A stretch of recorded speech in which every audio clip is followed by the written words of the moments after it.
apa kabar anak-anak hebat?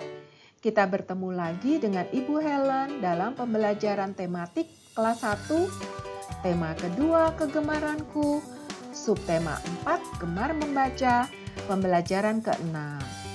Anak-anak sudah siap belajar? Kita berdoa dulu ya, supaya pembelajaran kita berjalan dengan lancar. Tujuan pembelajaran kita adalah 1.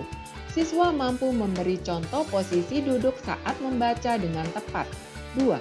Siswa mampu mempraktekkan posisi duduk yang tepat saat membaca. 3. Siswa mampu mengidentifikasi kata-kata dengan jumlah suku kata yang bervariasi dengan tertib. 4. Siswa mampu mengidentifikasi pola bilangan dengan benar. 5. Siswa mampu melengkapi bilangan berdasarkan pola tertentu dengan tepat. 6. Siswa mampu menceritakan pengalamannya saat bersama dengan keluarga ketika membaca. Anak-anak, sekarang kita akan menghitung jumlah suku kata yang ada di sini. Anak-anak tahu suku kata itu yang mana? Bu, bu itu adalah suku kata. Berarti kata buku itu terdiri dari 2 suku kata. Babu terdiri dari 2 suku kata. Nah sekarang jika sekolah, se-1, ko-2, lah-3. Berarti sekolah terdiri dari 3 suku kata. Anak-anak sudah mengerti? Anak-anak kerjakan ya di buku kalian dengan rapi. Sekarang kita akan mendengarkan cerita Si Putih Tak Mau Belajar. Burung hantu membuka sekolah untuk binatang di hutan. Mereka akan belajar membaca. Burung hantu memang guru yang baik. Ia mengajar para binatang dengan sabar.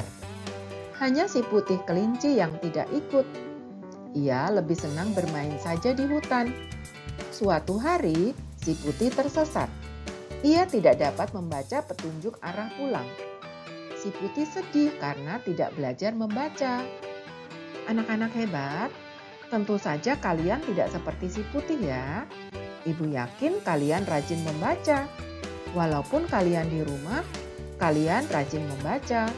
Karena membaca adalah pelajaran yang sangat penting. Semua pelajaran perlu dari membaca. Oleh sebab itu, kita harus rajin membaca supaya kita dapat mengerjakan semua pelajaran yang lain, ya. Anak-anak, sekarang kita akan menjawab 5 pertanyaan dari cerita yang tadi ya, cerita si burung hantu tadi.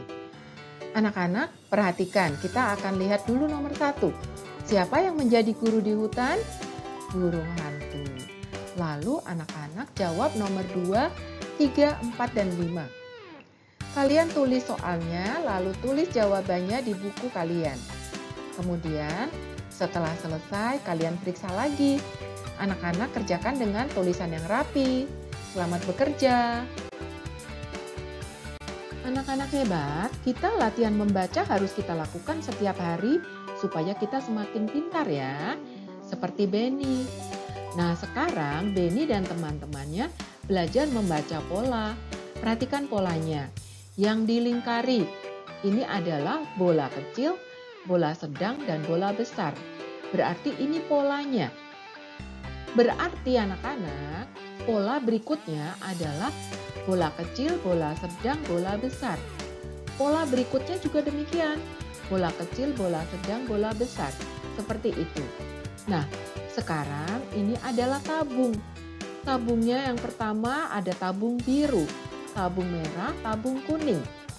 Kemudian pola berikutnya harus sama. Tabung biru, tabung merah, tabung kuning. Lalu pola berikutnya juga sama. Tabung biru, tabung merah, tabung kuning. Seperti itu ya nak.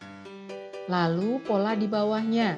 Ini adalah pola buku dan pensil. Pola berikutnya adalah buku pensil. Pola berikutnya buku pensil. Pola berikutnya buku dan pensil. Anak-anak perhatikan baik-baik supaya kalian bisa ya.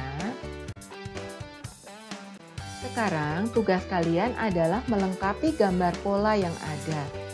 Contohnya, anak-anak, bola yang ini atas ini adalah 1 bola, 2 bola, 3 bola.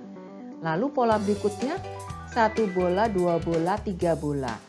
Kemudian ini ada donat 3, donat 1, donat 2. Berarti di sebelah kanannya donat berapa? 3, lalu donat 1, donat 2 lagi.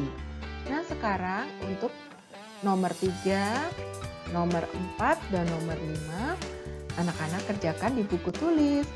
Salin dan gambar sesuai dengan kemampuan kalian. Selamat bekerja. Anak-anak, kita akan mendengarkan cerita pengalaman Siti kepada teman-temannya tentang membaca bersama ayahnya. Kemarin Siti membaca bersama ayahnya tentang binatang.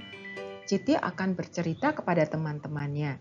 Perhatikan anak-anak, Siti duduknya tegak, punggungnya tidak melengkung sehingga punggungnya tidak cedera. Kita ketika duduk harus tegak. Kemudian Siti juga bercerita ketika dia membaca, antara buku dan matanya jaraknya 30 cm. Anak-anak ingat ya, anak-anak harus selalu seperti Siti. Ketika membaca, duduknya tegak. Antara buku dan mata kita harus 30 cm jaraknya. Supaya mata kita tidak sakit, punggung kita tidak cedera. Anak-anak, Siti juga berkata bahwa kebersamaan dalam keluarga merupakan anugerah. Oleh sebab itu, Siti merasa bersyukur karena memiliki keluarga yang saling membantu. Anak-anak juga ya punya keluarga di rumah. Sebagai keluarga kita harus saling membantu, bergotong royong, mengingatkan, ya, seperti keluarga Siti. Dan ingat, duduknya harus tegak. Anak-anak hebat, hari ini kita sudah belajar bagaimana cara duduk yang benar ketika kita membaca. Mata kita harus 30 cm dari buku ketika membaca. Lalu kita harus membaca di tempat yang terang. Kita juga sudah belajar tentang pola gambar. Kita juga sudah belajar tentang menjawab pertanyaan dan suku kata. Anak-anak hebat, terima kasih untuk kebersamaan kita hari ini. Semoga kita selalu sehat. Kita akan berjumpa kembali di lain waktu. Terima kasih, tetap semangat.